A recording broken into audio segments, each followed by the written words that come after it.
ಕಡೆ ಈಗ ಬುರುಡೆ ಕೇಸ್ ರದ್ದು ಕೋರಿ ತಿಮರೋಡಿ ಗ್ಯಾಂಗ್ ಅರ್ಜಿಯನ್ನು ಸಲ್ಲಿಸಿದೆ. ಹೈಕೋರ್ಟ್ಗೆ ಅರ್ಜಿಯನ್ನು ಹಾಕಿರುವಂಥದ್ದು ಈ ಕೇಸನ್ನು ರದ್ದುಗೊಳಿಸಿ ಅಂತ. ಇದಕ್ಕೆ ಬುರುಡೆ ಗ್ಯಾಂಗ್ ಕೊಟ್ಟಂತಹ ಕಾರಣಗಳೇನು? ಅದು ಬಹಳ ಇಂಟ್ರೆಸ್ಟಿಂಗ್ ಆಗಿದೆ. ಹಲವು ಕಾರಣವನ್ನ ಈ ಬುರುಡೆ ಗ್ಯಾಂಗ್ ಉಲ್ಲೇಖ ಮಾಡಿದೆ. FIR 39/2025 ಏಕೆ ರದ್ದು ಮಾಡಬೇಕು ಅಂತ ಉಲ್ಲೇಖ ಇದೆ. ಅರ್ಜಿಯಲ್ಲಿ ಎಲ್ಲವನ್ನ ಉಲ್ಲೇಖ ಮಾಡಿದೆ ಬುರುಡೆ ಗ್ಯಾಂಗ್. ಹಾಗಾದ್ರೆ ಏನೆಲ್ಲ ಪ್ರಮುಖ ಕಾರಣಗಳನ್ನ ಈ ಗ್ಯಾಂಗ್ ಕೊಟ್ಟಿದೆ ಅನ್ನೋದು ಕೂಡ ನೋಡ್ತಾ ಹೋಗೋದಾದ್ರೆ, ಕೇಸ್ ವಾಪಸ್ ಅರ್ಜಿಯಲ್ಲಿ ಏನಿದೆ? ದೂರು ನೀಡಿದಾಗ ಪೊಲೀಸರು ಸರಿಯಾದ ಪ್ರಕ್ರಿಯೆಯನ್ನ ಪಾಲಿಸಿಲ್ಲ. ಆರಂಭದಲ್ಲಿ ಎಲ್ಲವೂ ಸರಿಯಾಗಿದೆ ಅಂತ ಹೇಳ್ತಾ ಇದ್ದ ಗ್ಯಾಂಗ್ ಈಗ ಉಲ್ಟಾ ಹೊಡೆದಿದೆ. ಮ್ಯಾಜಿಸ್ಟ್ರೇಟ್ ಮುಂದೆ BNSS 183 ಅಡಿ ಹೇಳಿಕೆ ರೆಫರ್ ಮಾಡಿದ್ದಾರೆ. ಆದರೆ ಮೊದಲು ದೂರುದಾರನಿಂದ ಸೆಕ್ಷನ್ 174(1) ಅಡಿ ಮಾಹಿತಿ ಸಂಗ್ರಹಿಸಿಲ್ಲ. ಇನ್ನು ಜುಲೈ 3ರಂದು ಕೊಟ್ಟಂತಹ ದೂರು, ಆ ದೂರಿನಲ್ಲಿ ಅರ್ಜಿದಾರರ ಹೆಸರಿಲ್ಲ.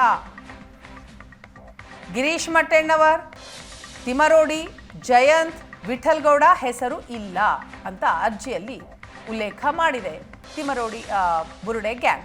ಅರ್ಜಿದಾರರಿಗೆ ಈಗಾಗಲೇ ಹಲವು ಬಾರಿ ನೋಟಿಸನ್ನು ನೀಡಿ ವಿಚಾರಣೆಯನ್ನು ನಡೆಸಲಾಗಿದೆ. ಸುಮಾರು 100 ಗಂಟೆಗಳಿಗೂ ಅಧಿಕ ಸಮಯ ವಿಚಾರಣೆ ನಡೆದಿದೆ. ಬೆಳಿಗ್ಗೆ 10 ಗಂಟೆಯಿಂದ ಮಧ್ಯರಾತ್ರಿಯವರೆಗೂ ಕೂಡ ಅಧಿಕಾರಿಗಳು ವಿಚಾರಣೆಯನ್ನು ನಡೆಸಿದ್ದಾರೆ. ಬೆಳಿಗ್ಗೆ 10 ಗಂಟೆ ಕರೆಸಿ ಮಧ್ಯರಾತ್ರಿಯವರೆಗೂ ಕೂಡ ಸತತವಾಗಿ ನಿರಂತರವಾಗಿ ವಿಚಾರಣೆಯನ್ನ ಮಾಡಿದ್ದಾರೆ. ಇನ್ನು BNS ಸೆಕ್ಷನ್ 35 ಅಡಿ ನೋಟಿಸನ್ನು ವಾಟ್ಸಪ್ ಮೂಲಕ ಕಳುಹಿಸಿದ್ದಾರೆ. ಸುಪ್ರೀಂ ಕೋರ್ಟ್ ಆದೇಶದ ಪ್ರಕಾರ ಸೆಕ್ಷನ್ 35 ಅಡಿ ಫಿಸಿಕಲಿ ನೋಟಿಸ್ ನೀಡಬೇಕು. ನೋಟಿಸ್ಗೆ ಉತ್ತರ ನೀಡಲು 10 ದಿನ ಸಮಯ ನೀಡಬೇಕು. ಅರ್ಜಿದಾರರು ಸಾಮಾಜಿಕ ಹೋರಾಟಗಾರರಾಗಿದ್ದಾರೆ. ಸೌಜನ್ಯ, ಪದ್ಮಲತಾ, ವೇದವಲ್ಲಿಗೆ ನ್ಯಾಯಕ್ಕಾಗಿ 3 ದಶಕಗಳಿಂದ ಹೋರಾಟ ನಡೆಸೋದು ಸಂವಿಧಾನ ನೀಡಿರುವ ಮೂಲಭೂತ ಹಕ್ಕು. ಅರ್ಜಿದಾರರ ಮೇಲೆ ಆರೋಪ ಇಲ್ಲದಿದ್ದರೂ ಪದೇ ಪದೇ ನೋಟಿಸ್ ಕೊಡೋದು, 15ರಿಂದ 16 ಗಂಟೆ SIT ಕಚೇರಿಯಲ್ಲಿ ಕೂರಿಸಿ ಜೀವಿಸುವ ಹಕ್ಕಿನ ಉಲ್ಲಂಘನೆಯನ್ನ ಮಾಡಲಾಗಿದೆ. ನೋಟಿಸ್ನಲ್ಲಿ ಯಾವ ಕಾರಣಕ್ಕೆ ವಿಚಾರಣೆ ಎಂಬ ಬಗ್ಗೆ ಯಾವುದೇ ರೀತಿಯ ಸ್ಪಷ್ಟನೆ ಇಲ್ಲ. ರಾಜಕೀಯ ದುರುದ್ದೇಶದಿಂದ ನೋಟಿಸ್ ನೀಡಲಾಗ್ತಾ ಇದೆ. ಈ ಎಲ್ಲ ಕಾರಣಗಳಿಂದ ಪ್ರಕರಣ ರದ್ದು ಮಾಡುವಂತೆ ಅರ್ಜಿಯಲ್ಲಿ ಈ ಬುರುಡೆ ಗ್ಯಾಂಗ್ ಮನವಿ ಮಾಡಿದೆ. ಈಗ ಬುರುಡೆ ಗ್ಯಾಂಗ್ ಏನೋ ಅರ್ಜಿಯನ್ನ ಸಲ್ಲಿಕೆ ಮಾಡಿದೆ. ಹಾಗಾದ್ರೆ ವಾಟ್ ನೆಕ್ಸ್ಟ್? ಮುಂದೇನು ಅನ್ನೋ ಪ್ರಶ್ನೆ ಉದ್ಭವ ಆಗತ್ತೆ. ಏನಾಗಬಹುದು, ಸಾಧ್ಯತೆ ಏನು ಅನ್ನೋದನ್ನ ನೋಡ್ತಾ ಇದ್ದೀವಿ. ಪ್ರಕರಣ ರದ್ದು ಕೋರಿ ಅರ್ಜಿ ಸಲ್ಲಿಸಿರುವಂತಹ ಬುರುಡೆ ಗ್ಯಾಂಗ್ ಅರ್ಜಿ ತುರ್ತು ವಿಚಾರಣೆಗೆ ತುರ್ತು ವಿಚಾರಣೆ ನಡೆಸುವಂತೆ ಮೆಮೊ ಸಲ್ಲಿಕೆಯಾಗುವ ಸಾಧ್ಯತೆ ಇದೆ. ಅರ್ಜಿ ವಿಚಾರಣೆಗೆ ಬಂದಲ್ಲಿ ಪ್ರತಿವಾದಿಗಳಿಗೆ ಕೋರ್ಟ್ ನೋಟಿಸ್ ನೀಡಬಹುದು. ರಾಜ್ಯ ಸರ್ಕಾರ, DG, IGP ಹಾಗೂ SIT ತನಿಖಾಧಿಕಾರಿಗಳು ಪ್ರತಿವಾದಿಯಾಗಬಹುದು. ಮಧ್ಯಂತರ ತಡೆ ನೀಡುವಂತೆ ಅರ್ಜಿದಾರರಿಂದ ಮನವಿ ಮಾಡುವ ಸಾಧ್ಯತೆಯೂ ಇದೆ. ಪ್ರತಿವಾದಿಗಳ ವಾದವನ್ನು ಆಲಿಸಿ ಅರ್ಜಿಯ ಮಧ್ಯಂತರ ಮನವಿಯ ಬಗ್ಗೆ ತೀರ್ಮಾನ ಆಗಬಹುದು ಅನ್ನುವಂತಹ ಮಾಹಿತಿಗಳಿದೆ. ಈ ಬಗ್ಗೆ ಡೀಟೇಲ್ಸ್ ಕೊಡ್ತಾರೆ ನಮ್ಮ ಪ್ರತಿನಿಧಿ ರಮೇಶ್. ಇದೀಗ ನಮ್ಮ ಜೊತೆ ಸಂಪರ್ಕದಲ್ಲಿದ್ದಾರೆ. ರಮೇಶ, ಈ ಬುರುಡೆ ಕೇಸ್ನಲ್ಲಿ ನಾವು ಗಮನಿಸ್ತಾ ಹೋಗ್ತಾ ಇದ್ದೀವಿ, ಈಗ ಬುರುಡೆ ಗ್ಯಾಂಗ್ ಯೂಟರ್ನ್ ಅನ್ನ ಹೊಡಿತಾ ಇದೆ.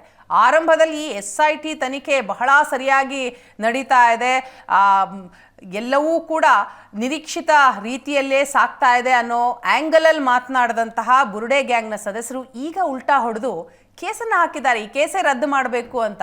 ಸೊ ಈ ಕೇಸಲ್ಲಿ ಉಲ್ಲೇಖ ಆದಂತಹ ಪ್ರಮುಖ ಅಂಶ ವಾಟ್ ನೆಕ್ಸ್ಟ್? ಏನೆಲ್ಲ ಸಾಧ್ಯತೆಗಳಿದೆ?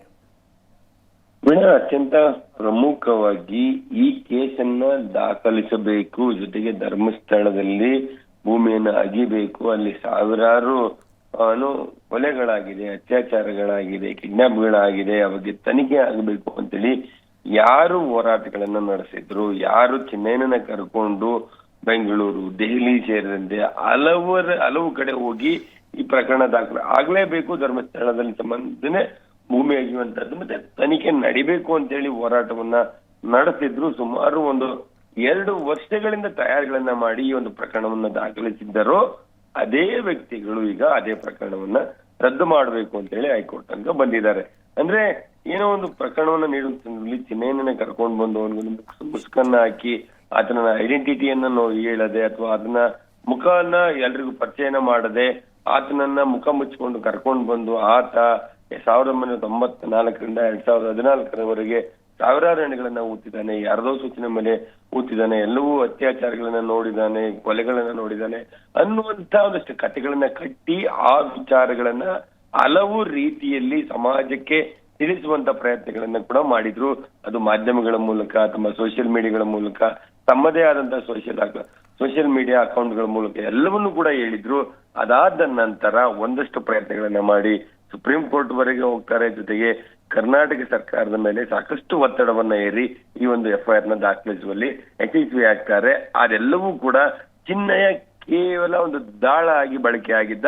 ಆದ್ರೆ ಇಷ್ಟೆಲ್ಲ ಮಾಡಿಸುವಂತ ನಿಟ್ಟಿನಲ್ಲಿ ಇದ್ದಂತವ್ರು ಇದೇ ಅರ್ಜಿದಾರರೇನಿದ್ದಾರೆ, ಗಿರೀಶ್ ಮಟ್ಟಣ್ಣವರು, ತಿಮ್ಮಾರೋಡಿ, ಜಯಂತ್ ಟಿ, ವಿಠಲ್ ಗೌಡ, ಇವರೆಲ್ಲರೂ ಕೂಡ ಈ ಹಿಂದೆ ಇದ್ರು. ಅದರಲ್ಲಿ ಪ್ರಮುಖವಾಗಿ ನೋಡ್ತಾ ಹೋದ್ರೆ ಏನು ಗಿರೀಶ್ ಮಟ್ಟಣ್ಣವರಿದ್ದಾರೆ, ಅವರು ಈ ಒಂದು ಎಲ್ಲ ಪ್ಲಾನ್ ನ ಪ್ರಮುಖ ಸೂತ್ರಧಾರಿ ಅಂತಾರೆ.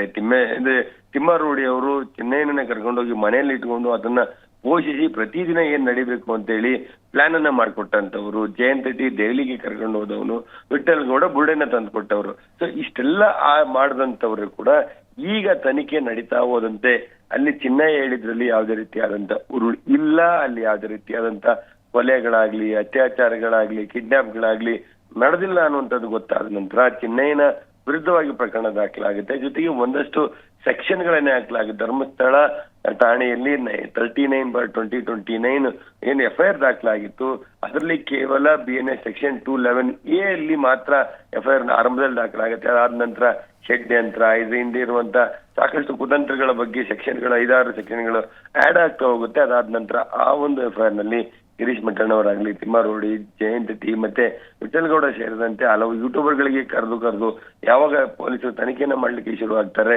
ಆವಾಗ ಇವರಿಗೆ ಅರ್ಥ ಆಗುತ್ತೆ, ಇಲ್ಲಿ ಒಂದ್ ಕಡೆ ನಾವೇ ಕೊಡಿಸಿದಂತ ದೂರುಗಳೇನಿದೆ ಅದು ನಮಗೆ ಉಲ್ಟಾ ಆಗ್ತಾ ಇದೆ, ನಾವೇ ಇದ್ರಲ್ಲೆಲ್ಲ ಒಂದ್ ಕಡೆ ತಗಲಾಕೊಳ್ತಾ ಇದೀವಿ ಅನ್ನುವಂಥದ್ದು ಗೊತ್ತಾದ ನಂತರ ಇದೇ ಜನ ಮತ್ತೀಗ ಹೈಕೋರ್ಟ್ಗೆ ಅರ್ಜಿಯನ್ನ ಸಲ್ಲಿಸಿ ಈ ಒಂದು ಅರ್ಜಿ ಅಂದ್ರೆ ಈ ಒಂದು ಪ್ರಕರಣವನ್ನೇ ಸಂಪೂರ್ಣವಾಗಿ ರದ್ದು ಮಾಡಬೇಕು ಅನ್ನುವಂತ ಮನವಿಯನ್ನ ಕೊಟ್ಟರು. ನೋಡಿದ್ರೆ ಬುರ್ಡೆ ಗ್ಯಾಂಗ್ ಇಲ್ಲ ಒಂದ್ ಕಡೆ ತಾವೇ ತೋಡಿದಂತ ಆಳದಲ್ಲಿ ನಾವು ಬೀಳ್ತಾ ಇದೀವಿ, ಬಿದ್ವಿ ಅನ್ನುವಂಥದ್ದು ಗೊತ್ತಾದ ನಂತರ ಈ ರೀತಿಯಾದಂತಹ ಒಂದು ಪ್ರಯತ್ನಗಳನ್ನ ಮಾಡ್ತಾ ಇರುವಂತದ್ದು. ಈ ನಿಟ್ಟಿನಲ್ಲಿ ಇದೇ ಜನ ಕೋರ್ಟ್ಗೆ ಹೋಗಿ ಕೋರ್ಟ್ಗಳಲ್ಲಿ FIR ದಾಖಲಾಗಬೇಕು, ತನಿಖೆ ನಡೀಬೇಕು, ವಿಸ್ತೃತವಾದಂತ ತನಿಖೆ ನಡೆಯದೆ ಹೇಗೆ ಸತ್ಯ ಹೊರಬರ್ಲಿಕ್ಕೆ ಸಾಧ್ಯ ಅನ್ನುವಂಥದ್ದವರು ಈಗ ಇಲ್ಲ ಒಂದ್ ಕಡೆ ಪೊಲೀಸರು ಮಾಡ್ತಿರುವಂತದ್ದು ಸರಿಯಲ್ಲ ಅನ್ನುವಂತ ನಿಟ್ಟಿನಲ್ಲಿ ಒಂದು ಮನವಿಯನ್ನ ಮಾಡ್ತಾರೆ.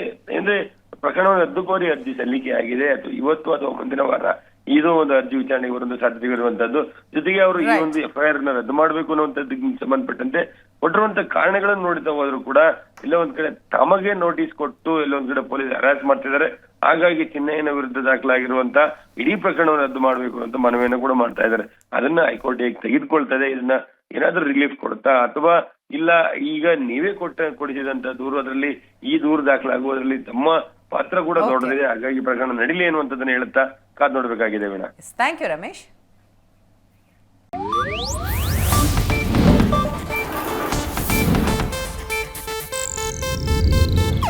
ಇದು ಏಷ್ಯಾನೆಟ್ ನ್ಯೂಸ್ ನೆಟ್ವರ್ಕ್ ಪ್ರಸ್ತುತಿ.